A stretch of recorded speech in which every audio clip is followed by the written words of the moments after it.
2 mai, donc un samedi, et c'est là donc les premiers mots d'une journée, une nouvelle journée si on peut dire. On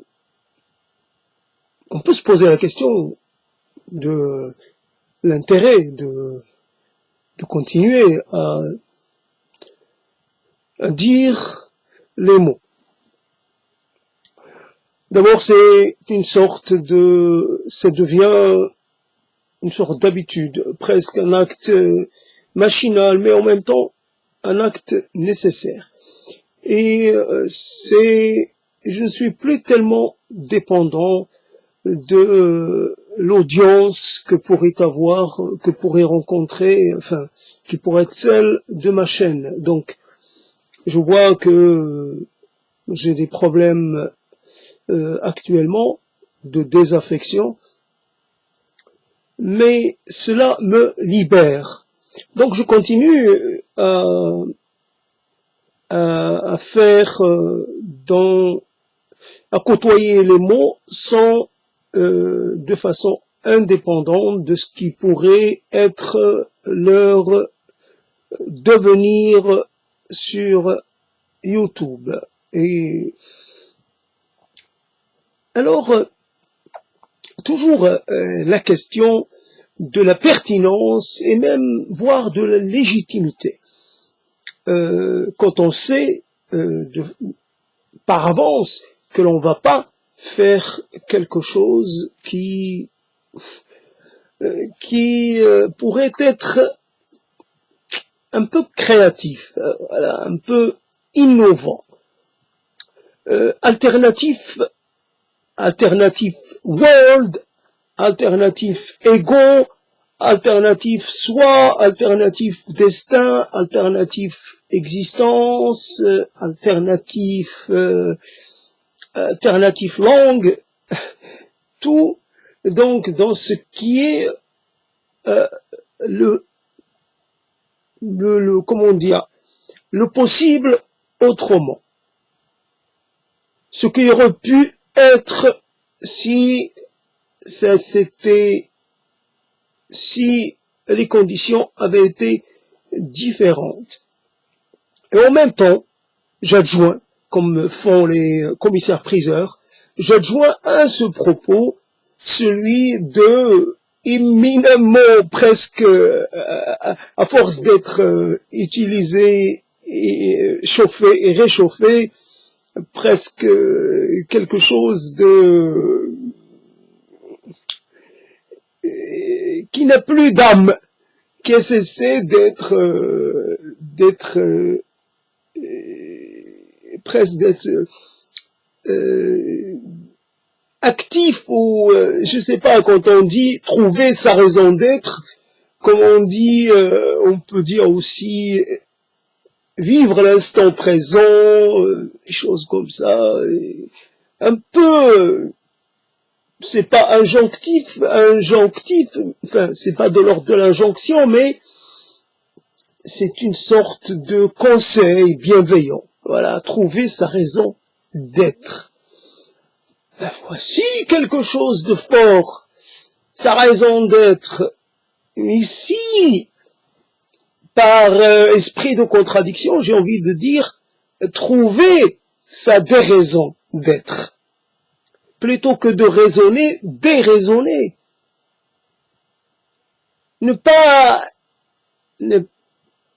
Quand on voit ce que font les gens qui, soi-disant, ont trouvé leur raison d'être, on n'est pas spécialement convaincu.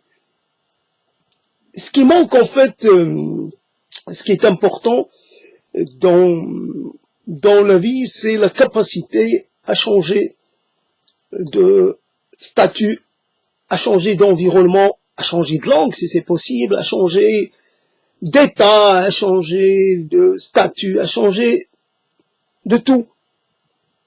C'est vrai qu'on la rencontre avec les semblables, quelquefois on en rencontre quelques-uns qui nous donnent pas satisfaction. Alors on s'en rabat sur ceux qui semblent nous correspondre. Mais on arrête de chercher. C'est ça le problème. Donc il faudrait, parmi les milliards qu'il y a, chercher, passer d'une unité à une autre, ne jamais s'arrêter. Le temps peut-être de faire connaissance, d'écouter le récit de l'autre, de lui poser quelques questions, voilà. Et puis de passer à quelqu'un d'autre. C'est dans le mouvement qu'il y a quelque chose à apprendre ou à recueillir. Donc trouver sa raison, au bout d'un moment, ça veut dire qu'on va s'arrêter, qu'on va plus chercher. Or, la quête doit être permanente. Il ne faut jamais cesser de se poser des questions. Aussi un peu l'alternative, ça serait l'alternative, ou l'alternative se construit souvent par opposition. Ce monde-là fonctionne sur ses bases, sur telle ou telle base, on va en faire un autre qui lui va fonctionner de façon opposée. L'alternative, c'est essayer de sortir des contraintes imposées par un environnement pour aller vers un environnement a priori beaucoup moins contraignant. Mais nous avons des contraintes, j'allais dire, principielles. Nous avons les contraintes biologiques et celles-là, elles sont pas, comment dire, on ne peut pas s'en émanciper. Quoi qu'on dise, nous appartenons à un autre monde parce que nous sommes avant tout des êtres biologiques. Et un peu, la structure est une structure biologique, et après la suprastructure, si l'on peut dire, la réflexion, le champ intellectuel et tout ce que l'on veut, même la spiritualité, c'est que c'est une émanation, mais comme pourrait y en avoir plusieurs, une émanation parmi tant d'autres de cette activité. Voilà une sorte de non pas comme un déchet, mais comme un produit. C'est parce qu'on vit et automatiquement, comment dire, penser c'est une activité qui, comme une chose qui fonctionne et son fonctionnement crée de la chaleur. Mais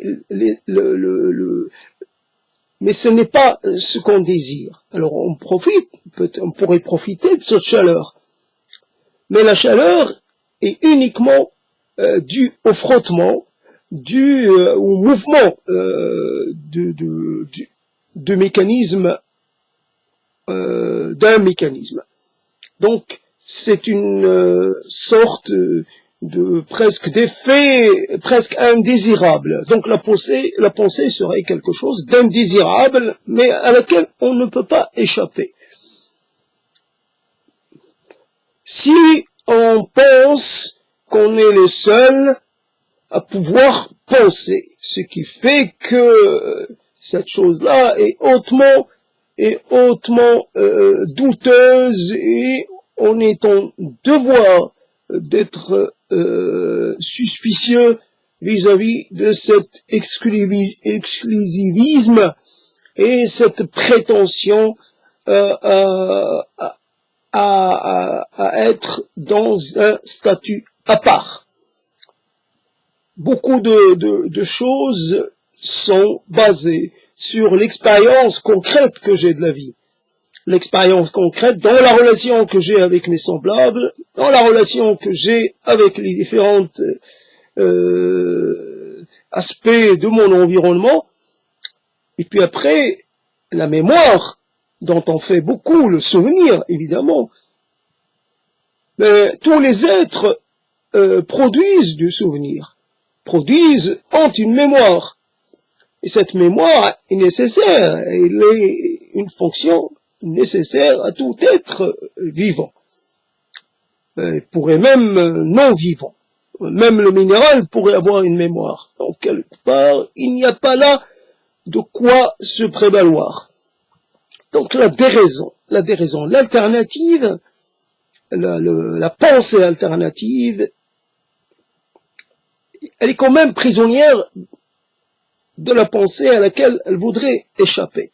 Donc il faudrait une pensée radicalement autre. Mais on ne peut pas, puisque on dépend de notre substrat biologique. Donc cessons de penser. Bien entendu, il y a des gens que j'ai rencontrés à travers leurs écrits et leurs créations. Ils ont été capables, réellement capables. Ils n'ont pas de faire une sorte de transposition, mais d'aller au-delà de ces simples travail de transposition. Ils ont presque créé un monde totalement différent dans dans son fonctionnement, sa structure, et différent dans tout ce qui fait un monde. La relation entre les êtres, la relation même, peut-être même, pourrait même au niveau des fondamentaux physiques, même la matière pourrait la matière pourrait finalement s'exprimer différemment. On n'aurait pas les mêmes lois physiques, encore moins évidemment la même biologie, les mêmes déterminants biologiques. Une vie basée sur le silicium, et puis un autre rapport au temps, évidemment, l'importance de la dimension temporelle, ça c'est assez facile, mais il faut quand même l'intégrer, parce que le temps est une dimension physique parmi toutes les dimensions. Et on imagine là encore que partout où il y a de la vie, il y a le temps. Il est possible qu'il y ait de la vie sans le temps. Je sais pas, donc, quand on veut penser ou imaginer l'alternative, il faut essayer non seulement d'abord une idée très assez comme ça à exprimer, mais c'est que il est quasi impossible d'imaginer des choses qui seraient fondamentalement différentes de ce que nous sommes.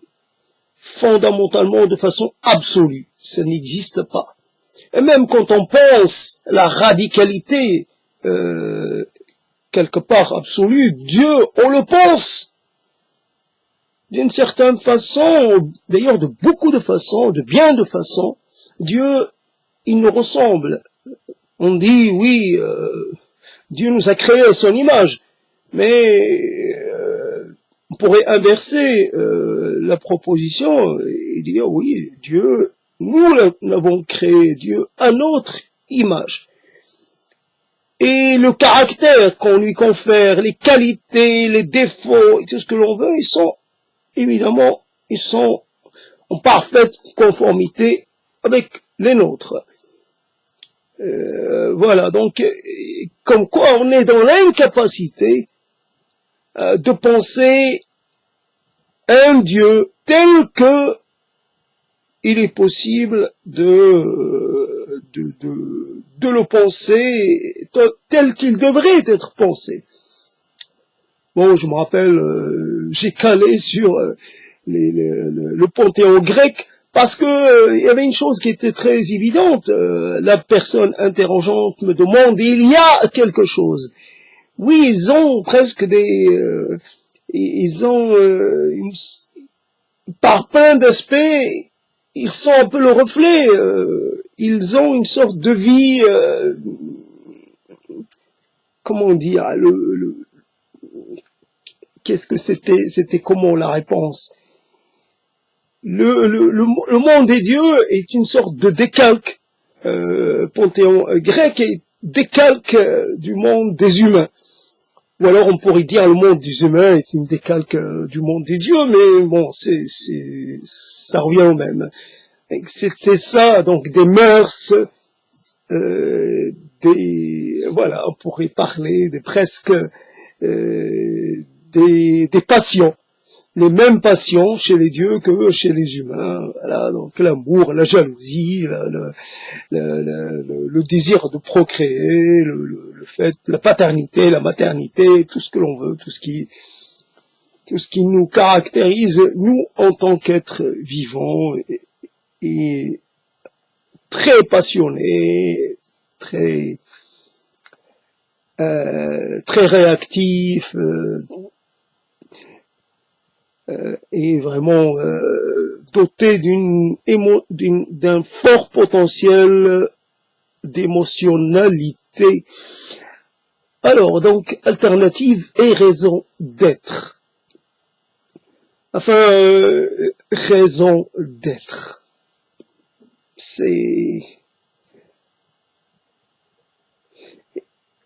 Et alors, il faut échouer. Totalement échouer. Mais vraiment, alors, ne rien mener à bien. Pour arriver à presque à approcher de ce monde de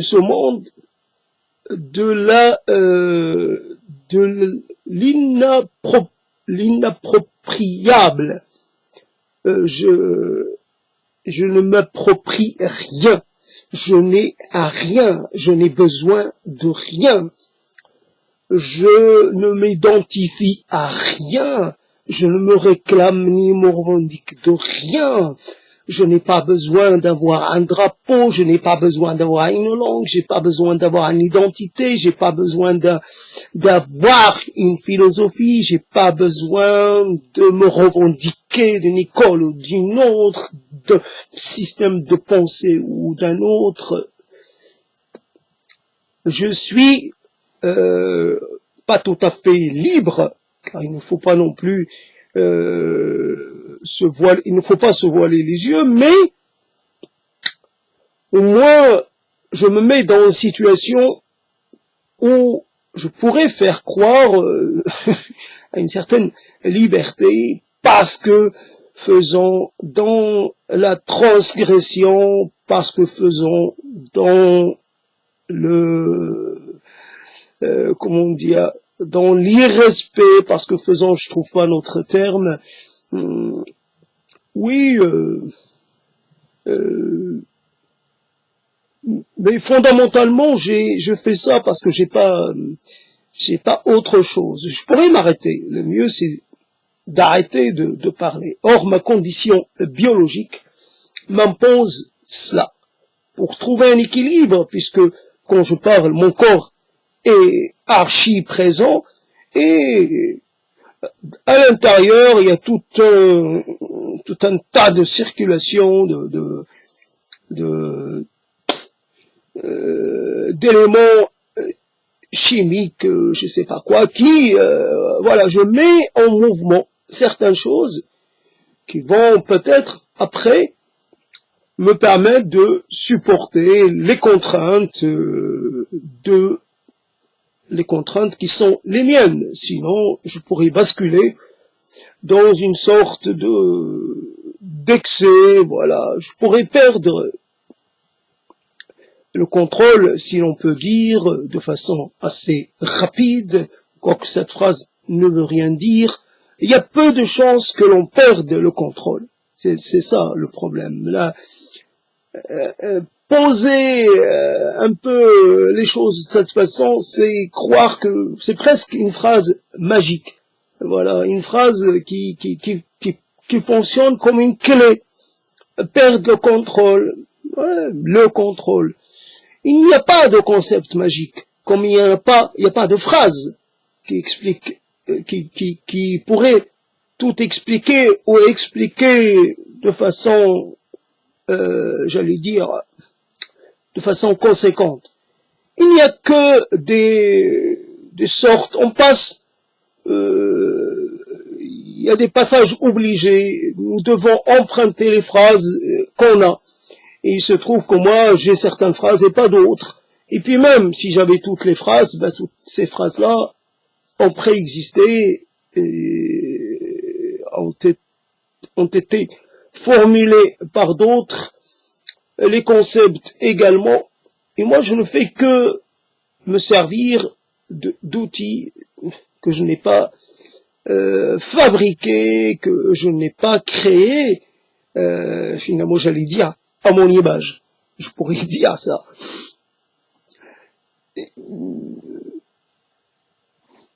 Simplement, la parole comme l'écrit, on trouve évidemment beaucoup d'écrits, plus d'écrits que de paroles sur Internet et ailleurs. La parole, j'allais dire, la parole est le privilège des vivants. C'est ça. La parole qui évolue, qui se transforme, qui mute, qui change de forme, qui s'installe, puis qui se désinstalle, qui prend racine, puis elle se déracine. C'est le propre de la langue, le propre de la parole, que de ne pas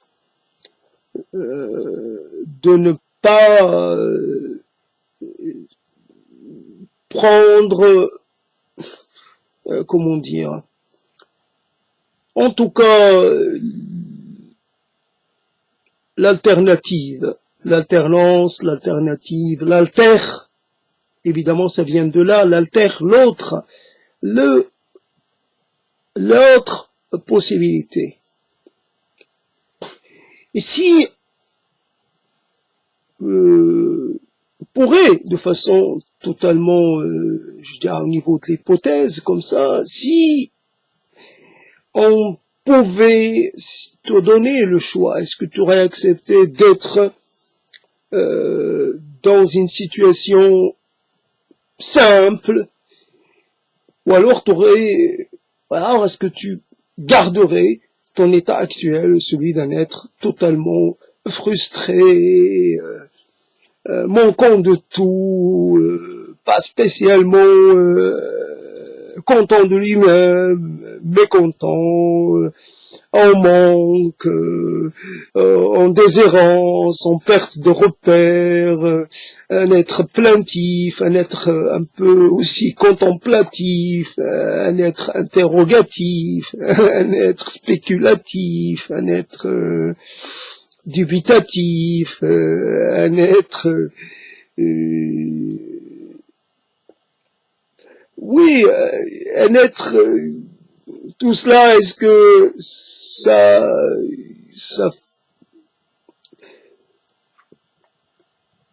est-ce qu'on pourrait dire que c'est cela, être multiple, être plus que soi, parce qu'on peut être plusieurs, plus que soi, le plus que soi, donc, voilà.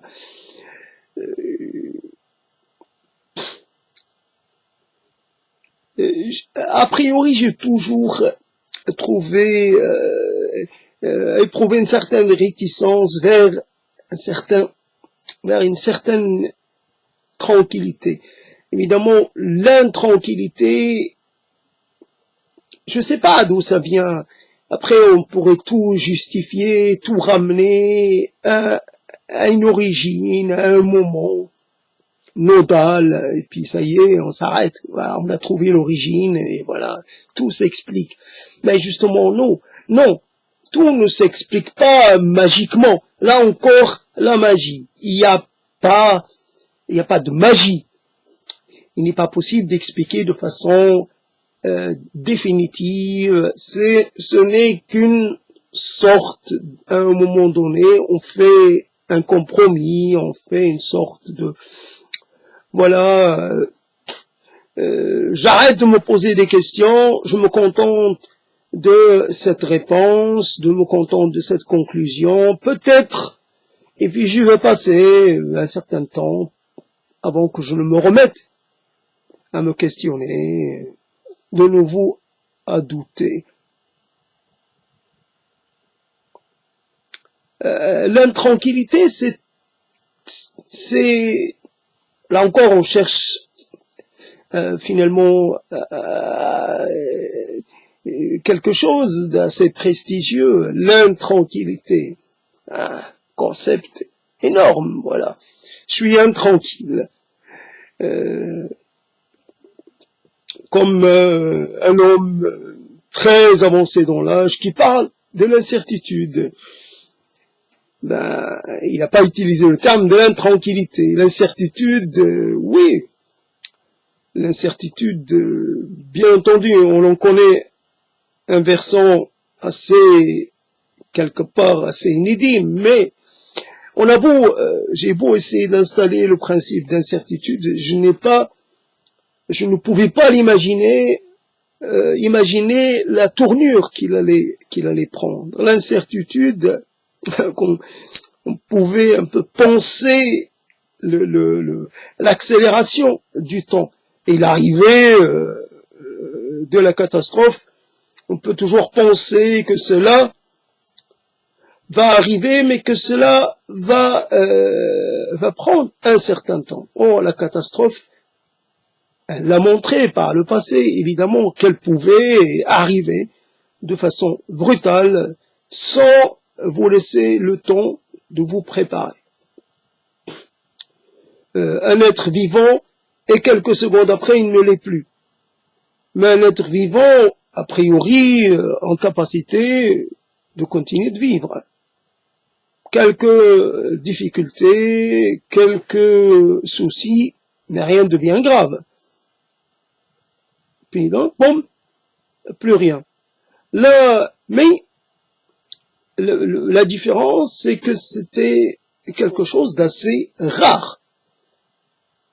Alors que là, on a quelque chose qui peut prendre un caractère massif. Voilà. Et on pourrait voir les gens tomber l'un après l'autre, tac, tac, tac, tac, tac, comme une sorte de un jeu de quilles, là, voilà, tout tombe, voilà, dans un mouvement irrépressible, voilà. Et donc, là, c'est pas un seul, c'est pas deux, c'est pas trois, c'est pas quatre, c'est une série de chutes, c'est une série de disparitions. C'est la capacité de cette chose à instaurer de l'incertitude de façon conséquente. Il y a là une menace qui vraiment oblige à essayer de mettre en place un autre dispositif de compréhension et d'interprétation. Comment penser le monde, comment penser l'après, comment penser le temps, comment penser le terme dans ces conditions-là qui connaissent d'un seul coup une accélération. Voilà, tout s'accélère. Tout semble aller vers un destin abrégé. Il y en a, voilà. Donc je continue et je sais pas exactement ce que je raconte. Je suis pas en roue libre, mais physiquement, j'arrive pas totalement à être dans une sorte de cohérence tolérance, je ne cesse, je sais pas, un peu prime sautier, un peu, voilà, je vais d'une parole à une autre, d'un propos à un autre. Je suis pas totalement posé. Après, j'ai déjà des problèmes rien qu'avec mon accent, avec ma langue. Ah là là, je n'aime pas mon accent, je n'aime pas les intonations qui sont les miennes, je n'aime pas. Comment on pourrait m'entendre? Mais de toutes les façons, il y a des choses, je peux essayer d'en venir à bout, mais il me faut là aussi reconnaître mes limites. C'est comme ça. Donc l'alternative, quelquefois c'est une fausse alternative.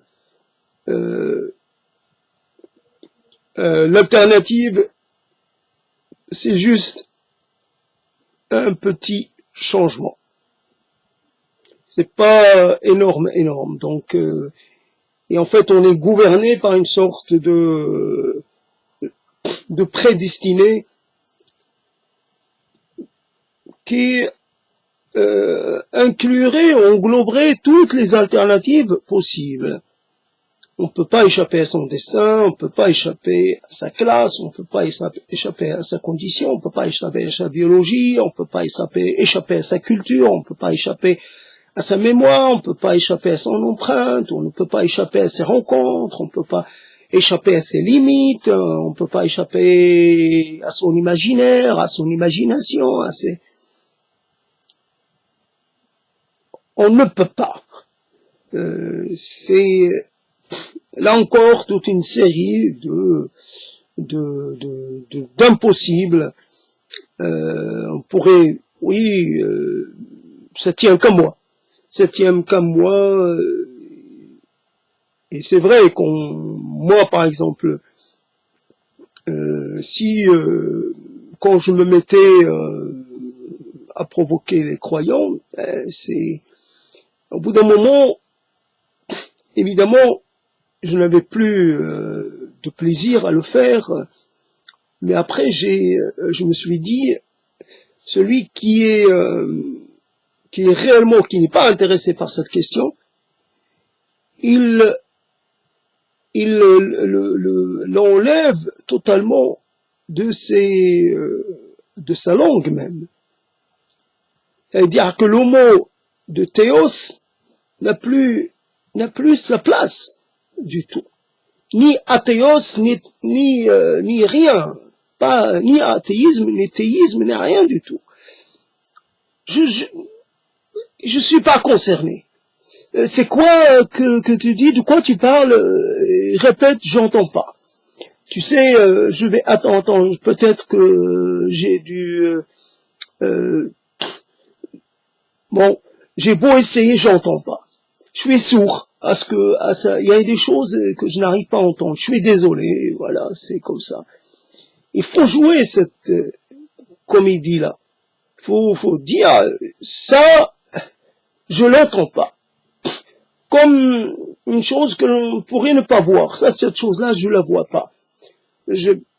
Tu m'en parles, mais je la vois pas. Et qu'est-ce que je peux faire? Ben, tu peux m'en parler, tu peux me la décrire. T'as beau le faire, ben, je continue toujours de pas la voir. Peut-être que si tu m'en donnais un petit morceau ou que tu me la faisais sentir, peut-être. Mais moi, donne-moi un peu de ton Dieu pour que je le goûte. C'est ça qui va la réalité de la chose passe par quelque chose de vraiment matériel. Donne-moi un bout de Dieu, voilà, que je puisse le goûter, le mettre dans ma bouche, voir quelle consistance, quel goût ça. Alors, fais-moi sentir Dieu, ça sent quoi Dieu? Ça sent bon, ça sent pas bon, ça n'a pas d'odeur, ça quoi? c'est quoi? C'est des phéromones, c'est quoi?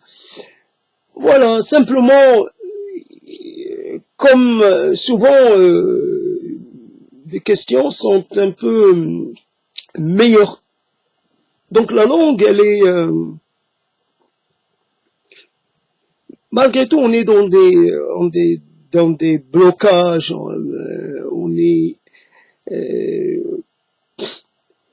on n'a pas réellement la capacité d'être dans une sorte d'un extérieur réellement extérieur. Quoi qu'on fasse, on est toujours enfermé. Il y a des gens qui sont enfermés et qui ne disent rien, qui ne se rebellent pas, qui ne contestent pas, puis il y a les contestataires, mais les deux sont enfermés. Donc enfermé dans ma condition, enfermé dans ma mémoire, enfermé dans tout un tas de choses. Dans mes fidélités, là aussi, et même dans mes infidélités. Puis ça revient au même. Je suis infidèle à quelqu'un, mais parce que je lui étais fidèle. Et je pourrais très bien changer et de nouveau lui être fidèle. Mais je suis quand même dans une relation de proximité. Fidèle, pas infidèle, pas fidèle. Voilà. Donc on pourrait dire des choses comme ça. Alors trouver sa raison d'être, c'est extraordinaire. C'est extraordinaire. Comme on pourrait se couronner avec ça. Voilà. On pourrait afficher ça sur sa poitrine. Trouver sa raison d'être. Aujourd'hui, j'ai trouvé ma raison d'être dans petite chose, un petit mouvement. Ben, ma raison d'être,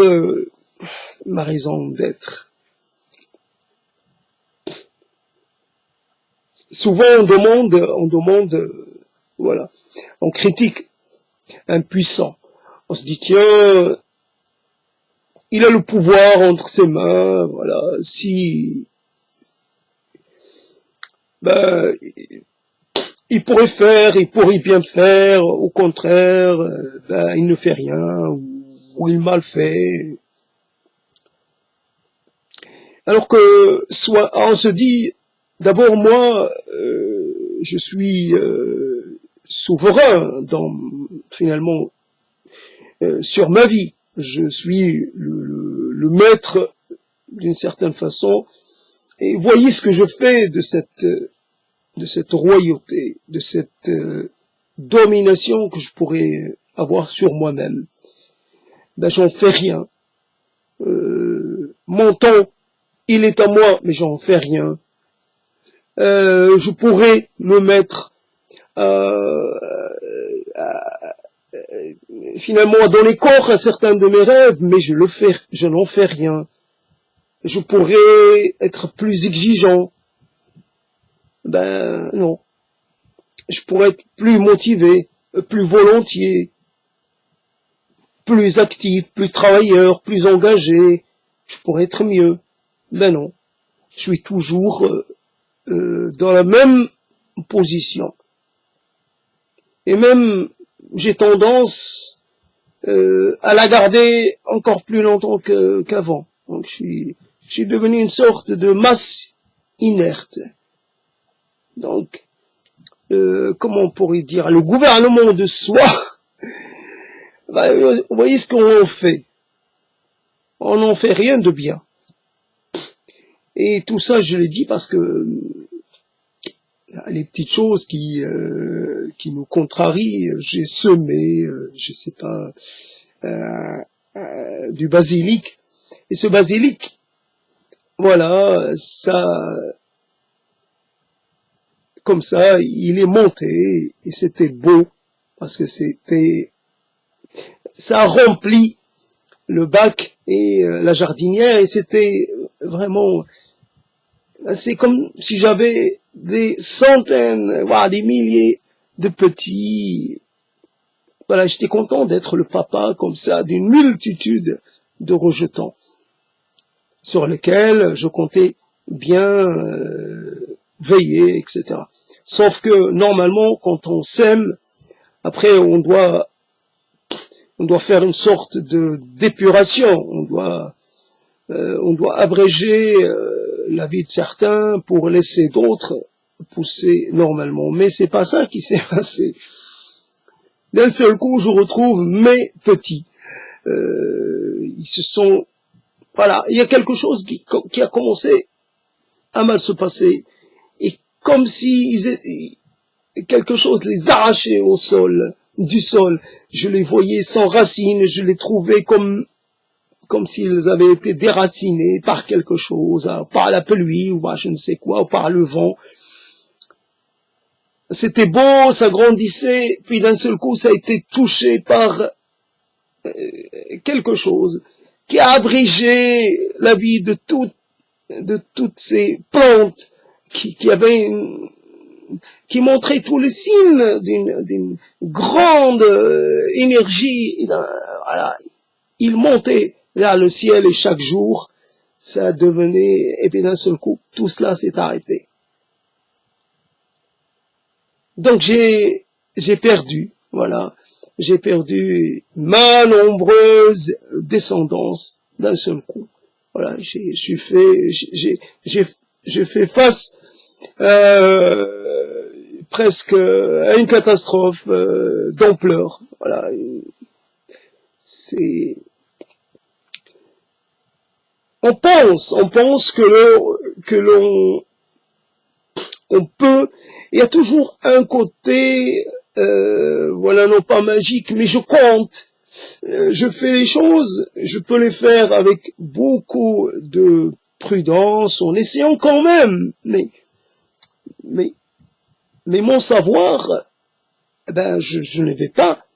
Je mets en place quelque chose qui va impacter des centaines d'êtres, et pourtant, je prends pas la précaution je n'anticipe pas suffisamment. Voilà, je me dis, voilà, il aurait fallu en mettre beaucoup moins, déjà. J'en ai mis, et c'est petit comme grain, donc j'en ai mis une quantité énorme. Et ce n'était pas viable, évidemment.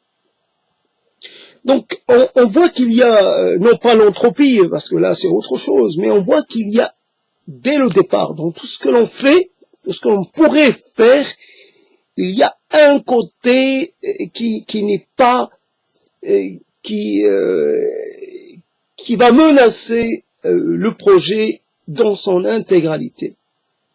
Voilà, c'est... Alors quand il s'agit du domaine de la pensée, du domaine de la conscience, du domaine de la perception, là aussi, il faut transposer. C'est nécessaire, c'est obligatoire de faire une transposition.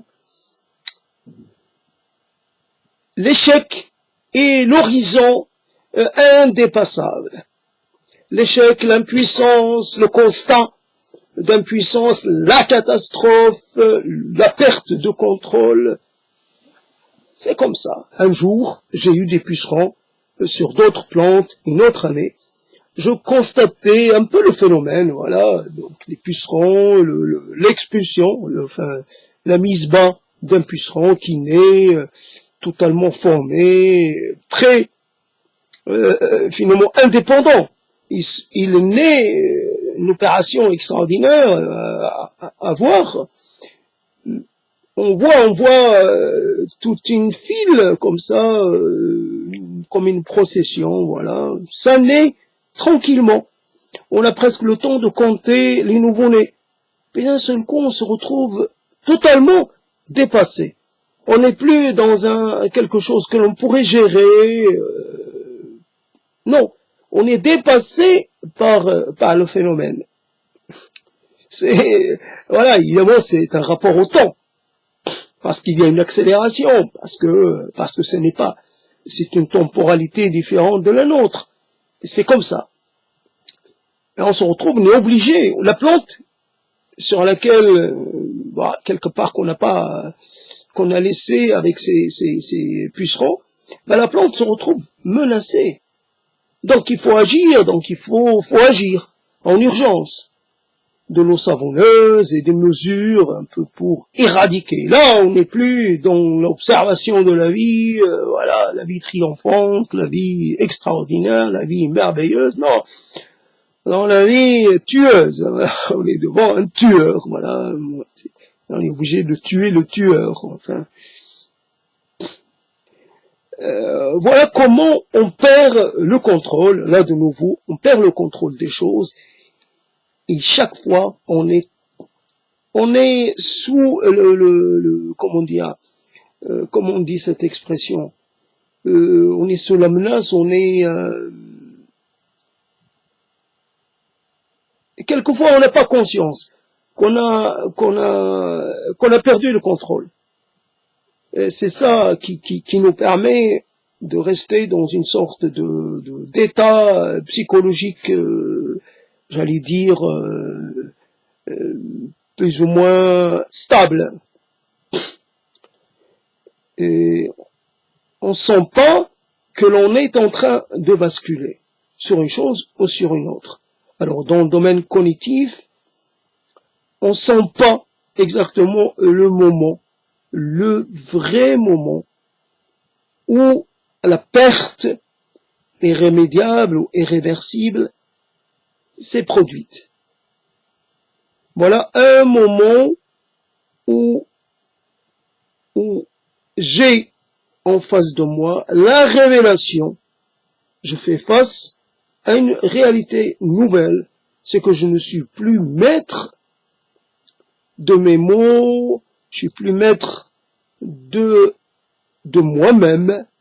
Voilà, je dois le constater. Heureusement que j'ai encore peut-être la capacité, ou pas, malheureusement, de le constater. Peut-être que j'aurais préféré ne pas avoir la capacité, la possibilité de le constater. Et voilà, donc on peut, c'est difficile d'ailleurs de se rendre compte que l'on est déjà dans le déclin cognitif. C'est pas facile, parce qu'il faudrait peut-être quelqu'un d'extérieur, hein. Il faudrait un concours de circonstances, et quand on est que soi face à soi, alors là c'est pas trop, ça peut ne pas se produire. Donc là, la perte de contrôle et sa raison d'être, comment l'installer dans ces conditions. La raison d'être, voilà, je fais un choix un peu parmi les choses les moins intéressantes, les pas du tout intéressantes. On choisit une chose qui semble un peu, peut-être, il y a là quelque chose. Mais en fait, dans tout ce que je vois, il n'y a rien qui m'attire réellement. Mais comme je suis obligé de faire un choix, voilà. Donc quand on va acheter quelque chose, à un moment, on est obligé d'acheter un aliment. Or cet aliment, on préfère ne pas l'acheter tel qu'il est. On préférerait l'avoir sous une autre forme, parce que c'est meilleur, mais on va quand même l'acheter. Alors on a une balance comme ça, coût et bénéfice, tout ce qu'on veut. On va essayer d'acheter peut-être pas le moins cher, parce que gustativement c'est lamentable, et on va pas acheter le très cher, parce que on peut pas aller jusque là. On doit récompenser notre palais, mais pas trop. On tient compte, voilà, de notre goût et de notre capacité à supporter. Voilà, on se dit, tiens, à trouver un juste équilibre. Et donc, par contre, la chose qui se trouve coûter ou valoir 5-6 fois le prix, là, on n'y touche pas du tout. Donc on sait qu'il y a quelque chose de plus prometteur, mais elle est au-delà de notre portée. il nous est impossible d'y parvenir. Pour des tas de raisons. Parce qu'on n'est pas à la bonne époque, parce qu'on n'est pas au bon moment, parce qu'on n'est peut-être pas dans le bon corps, parce qu'on n'est peut-être pas dans la bonne classe, parce qu'on n'est pas peut-être pas dans la bonne langue, parce que peut-être on n'est pas dans le bon hémisphère, parce qu'on est, il pourrait y avoir toutes sortes d'explications ou d'approches ou d'hypothèses, mais le résultat est le même. Donc je reviens avec mon choix. Ben je le regarde, je suis pas totalement ravi, mais voilà, je dois me résigner. Voilà ma raison d'être, elle est dans le fait de me résigner et d'accepter un compromis que j'ai du mal à avaler, parce que je continue de penser que ce n'est pas ça, que ce n'est pas ça mon destin, que ce n'est pas ça un destin. Mais après, on pourrait se poser la question, mais qui es-tu toi pour prétendre, pour avoir une telle prétention? Mais tu te prends pour qui? C'est quoi cet ego là qui semble enflé à vue de mots? Ouais, d'accord. Ben, c'est ça. Donc j'approche des 1 heure, 1 heure je vais m'arrêter. C'était juste pour prendre la parole parce que une parole succède à une autre et simplement toujours dans la même ambiance, on voit des tas de gens s'exprimer, ils expriment des choses qui nous dérangent un peu. Les vérités toutes, j'allais dire toutes simples, les vérités presque un peu déjà emballées, déjà prêtes à l'emploi, déjà presque à moitié digérées. Non, non merci. Moi je veux une vérité peut-être qui m'impose qui m'impose un effort. Pas quelque chose déjà alors, je préfère peiner, je préfère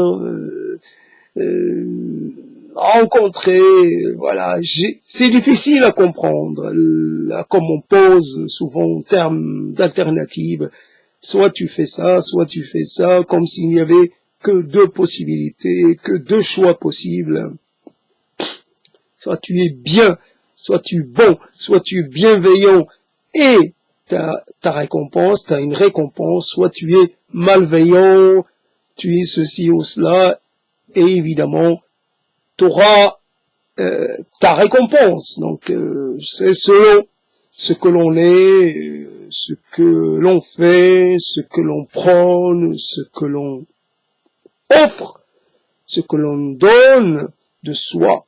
Plus on donne de soi, plus on donnerait de soi, plus on aurait... c'est d'un simplisme époustouflant. C'est de croire que les liens entre les choses, il est facile à exprimer, facile à... Non, la complexité, les phénomènes ne sont jamais aussi simples. Un lien n'est jamais simple.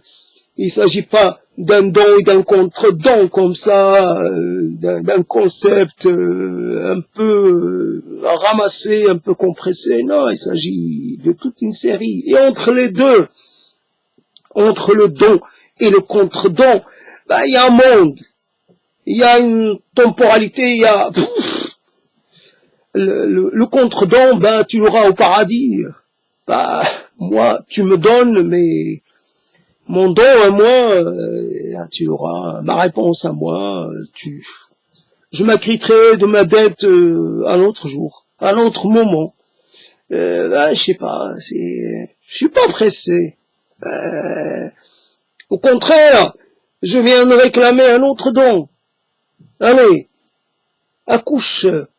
Allez, sors les billets. Qu'est-ce que t'as? Allez, je sais que t'as de quoi. Allez, donne. Ben ouais, celui qui donne, il donne. Et celui qui reçoit, il reçoit. Et celui qui reçoit, il ne fait que recevoir. C'est presque logique. Ouais, d'accord, je te donne. Et en réponse, merci. Mais, merci. Ça me suffit pas, merci. Alors, c'est quoi le don? C'est quoi finalement ces situations qui sont présentées de façon presque, allez dire, pavlovienne, quoi, une sorte de conditionnement, hein, se conditionner à faire le bien, se conditionner à faire prévaloir une morale basique, voilà. Donc prendre la parole pour dire que tout, il n'y a pas de monde simple, monodimension, c'est pluridimensionnalité, multiforme, voilà, multisens, la pluralité, la complexité, même pas seulement la complexité, mais les contrariétés, et les choses qui ne sont pas explicables, ou jamais, ou pas du tout explicables par la logique, par les systèmes d'analyse, quels qu'ils puissent être. Il y a des choses que rien ne peut expliquer. C'est ça. Alors, il y a des mouvements, comme on pourrait dire, il y a le principe du dysfonctionnement. Toute chose qui fonctionne peut dysfonctionner. Mais on ne peut pas prévoir à l'avance ce qui va la faire dysfonctionner, le prévoir de façon absolue. On va évoquer une série d'hypothèses, mais on n'aura pas la certitude. On va dire, ce phénomène combiné à un autre, etc., dans des conditions, il reste toujours quelque part la place pour une sorte d'évolution, provoquée par un concours de circonstances totalement, presque impossible. Voilà ce qui... Donc imaginez que l'on ne pourra jamais comprendre et maîtriser, ce n'est pas, d'ailleurs ce n'est même pas désirable. La part d'imprévu, la part presque d'inexpliqué, la part du soudain, la part de l'éruptif, la part disruptif, la part du alors je sais pas ce que ça veut dire disruptif, j'ai oublié, mais en tout cas je l'ai intégré, la part du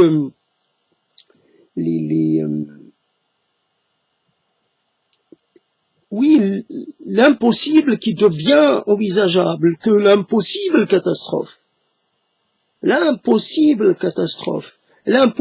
événement, ça ne devait pas se produire, c'est une impossibilité physique, c'est une impossibilité logique, pourtant, ça a eu lieu.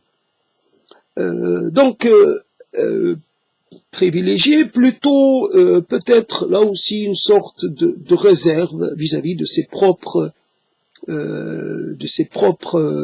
son propre discours, ses propres orientations, presque ses propres réflexes, et sa tendance à vouloir s'orienter vers un système ou un autre. Se méfier de soi-même, voilà déjà une chose intéressante, et de sa propension finalement à la croyance. sa propension à se valider, à s'auto-valider, à s'auto-approuver. Voilà une chose. Ben ça a démarré comme ça, et ça a démarré, ça se termine comme ça se termine donc 1 heure. Après, voilà, donc ça fait une belle conclusion, tout de même assez claire. J'en suis relativement fier, j'en suis fier tout court, et à bientôt dans un autre moment, voilà, une autre prise de parole.